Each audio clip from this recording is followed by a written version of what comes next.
এখন বিকেল বেলা না, আমরা এখানে পিকনিক করতে বা ঘুরতে আসিনি, আমাদের হাতে কিন্তু একদম সময় নেই।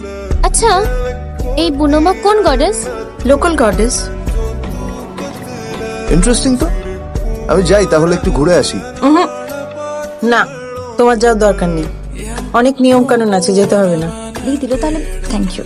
এই শোনো, ডিরেকশনটা একটু নিয়ে নাও। হ্যাঁ, এখন তো তোমাদের কথাই শুনতে হবে, সব বড় হয়ে গেছো তোমরা।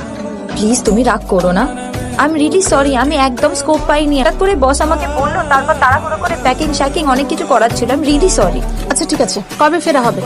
এই তো অ্যাসাইনমেন্টটা হয়ে গেলে। জানো তো, ওই যে আমার পুরনো আর্কিটেকচারের যে প্রজেক্টটা চলছে, তার জন্য বস আমাকে এদিক ওদিক পাঠাচ্ছে। এই এখন জঙ্গলের মাঝখানে একটা কি ভাঙাচোরা মন্দির আছে, তার কিছু ছবি তুলবো, তারপর আশেপাশে কিছু রুইন্স আছে, সেগুলোর কিছু ছবি তুলবো, তারপর চলে আসবো।